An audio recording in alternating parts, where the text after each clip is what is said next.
Bienvenidos a El Diálogo. Hoy vamos a meternos de lleno en una de las fronteras tecnológicas más fascinantes y, bueno, también más disruptivas, la emergente economía cuántica. Un análisis reciente del Foro Económico Mundial estima que podría generar un valor de hasta 1.2 billones de dólares para 2035. Con cifras así, la pregunta no es si va a impactar, sino cómo y cuándo. Y esto nos deja en una encrucijada estratégica. Por un lado, la tecnología es inmadura, es carísima, está llena de riesgos. Y por otro lado, la inacción parece un lujo que pues nadie puede permitirse. Así que el dilema que vamos a desgranar hoy es este. ¿Deben las empresas lanzarse ya, invertir agresivamente para no quedarse atrás, o es más inteligente ser prudente y esperar a que el panorama se aclare? Yo voy a defender que actuar ahora, de forma decidida, es la única estrategia viable para sobrevivir a esta ola. Y yo, en cambio, voy a argumentar que esa prisa puede ser un error fatal. Sostengo que el optimismo, a veces desmedido, nos está cegando ante los inmensos riesgos tecnológicos y financieros. Para la gran mayoría de las empresas, lanzarse de cabeza a la piscina cuántica hoy no es ser una pionera, es ser un conejillo de indias en un experimento muy, pero muy caro. La cautela estratégica no es parálisis, es inteligencia. Pues empecemos por ahí. Para mí, el mayor riesgo no es invertir. Es precisamente la inacción. Esperar a que la tecnología madure es, en mi opinión, apostar por la irrelevancia. Y no hablo de un futuro lejano. Hablo de una amenaza existencial que ya está aquí. La ciberseguridad. El concepto de cosechar ahora, descifrar después, o harvest now, decrypt later, debería quitarle el sueño a cualquier CEO. Significa que actores maliciosos, probablemente estados-nación, ya están copiando y almacenando cantidades enormes de nuestros datos cifrados. No los pueden leer hoy, claro, pero están esperando a que llegue la primera computadora cuántica funcional para romper esa encriptación.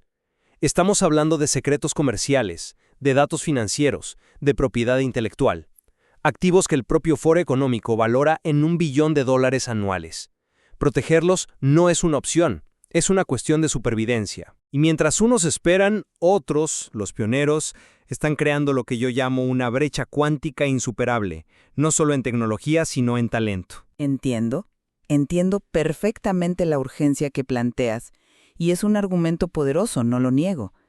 Pero creo que estás presentando un panorama donde solo hay dos opciones, o gastar millones ahora o desaparecer, y la realidad me parece es mucho más matizada. Mi postura es que ese enfoque de todo o nada ignora la inmadurez fundamental de la tecnología principal, que es la computación cuántica. Hablemos claro. Los qubits, las unidades básicas de esta computación, son increíblemente frágiles. Pensemos en un bit clásico, como un interruptor de luz. Está encendido o apagado. Es estable.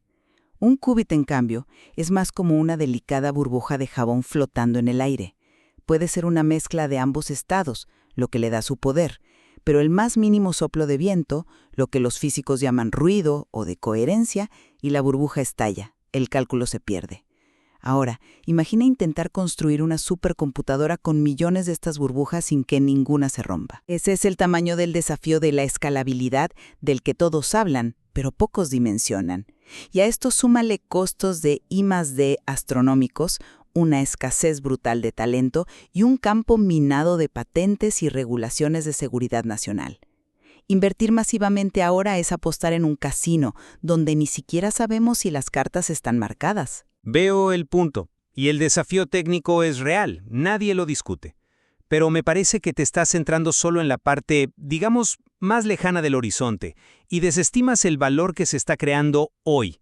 El retorno de inversión no es una ilusión.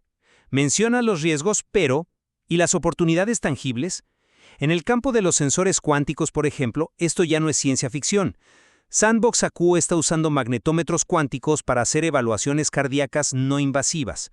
La Fuerza Aérea de Estados Unidos ya demostró navegación de precisión en entornos sin GPS, algo que es crucial para la defensa. Estas no son pruebas de laboratorio, son aplicaciones con impacto real. Y en ciberseguridad, ¿realmente crees que empresas como HSBC o Honeywell invierten en generadores cuánticos de números aleatorios por capricho? No, lo hacen porque entienden que la seguridad de casi todo lo que hacemos en línea depende de generar aleatoriedad impredecible, y solo la física cuántica puede ofrecer ese nivel de aleatoriedad perfecta. Para ellos, ese es el eslabón más débil en una cadena de defensa multimillonaria. El ROI inmediato es tapar esa vulnerabilidad.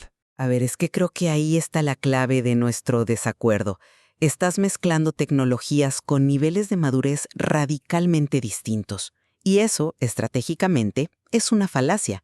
Los sensores son efectivamente la excepción, no la regla. Son la punta de lanza, la tecnología cuántica más madura y con un camino al mercado mucho más claro. Pero el gran disruptor, la tecnología que promete revolucionar la farmacéutica, las finanzas, la logística, es la computación cuántica. Y ahí el horizonte de un retorno de inversión claro es, siendo optimistas, de 6 a 10 años, quizá más. Los proyectos de optimización de AXA en reaseguros o de Volkswagen en flujo de tráfico son pilotos, son experimentos valiosos, sí, pero experimentos al fin y al cabo. Justificar un gasto masivo en computación cuántica basándose en el éxito de los sensores es como justificar la construcción de una colonia en Marte porque ya sabemos cómo lanzar satélites a la órbita terrestre. Son dos órdenes de magnitud, de complejidad, de riesgo y de costo completamente diferentes. Pero, ¿no crees que esa separación tan tajante es un poco artificial? La experiencia que ganas hoy desarrollando un sensor cuántico, el equipo que formas, la propiedad intelectual que generas, todo eso es la base sobre la que vas a construir tu ventaja en computación mañana. Pero incluso aceptando tu premisa, esa distinción ignora la urgencia de la amenaza criptográfica, que está íntimamente ligada al avance de la computación. Me dices que faltan de 6 a 10 años. Perfecto. Eso significa que los datos que están robando ahora serán vulnerables precisamente en ese plazo. Cada día que una empresa con secretos comerciales, con datos de clientes a largo plazo, con información genética, no hace nada, está aumentando activamente su vulnerabilidad futura. La transición a una criptografía postcuántica no puede esperar a que las computadoras cuánticas sean una realidad comercial.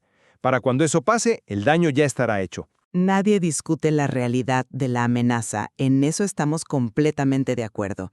Mi punto es sobre la respuesta estratégica. Y aquí es donde creo que el enfoque de invertir ahora a toda costa se equivoca. Acepto la amenaza, pero cuestiono la necesidad de una inversión masiva e inmediata en soluciones de hardware costosísimas como la distribución de claves cuánticas, la famosa QKD. Es una tecnología fascinante, sí, pero con limitaciones brutales de distancia y un costo prohibitivo para el 99% de las empresas. Hay una alternativa mucho más pragmática y eficiente, la criptografía postcuántica, o PQC. Para que nos entiendan todos, PQC son simplemente nuevos algoritmos de cifrado. Es software diseñado para correr en las computadoras que ya tenemos, pero que es matemáticamente tan complejo que ni una futura computadora cuántica podría romperlo. Una estrategia de preparación activa, que es lo que yo defiendo, implica monitorear los estándares que está definiendo el NIST en Estados Unidos, auditar tus sistemas para ver dónde está el riesgo y planificar esa migración de software. Es mucho más prudente y accesible que empezar a desplegar fibra óptica dedicada para QKD. Seamos realistas, ¿cuántas empresas tienen el presupuesto de seguridad de un JP Morgan? ¿Tu consejo es para todos o solo para esa élite? Ok. Entiendo tu argumento sobre la eficiencia de costos del software PQC.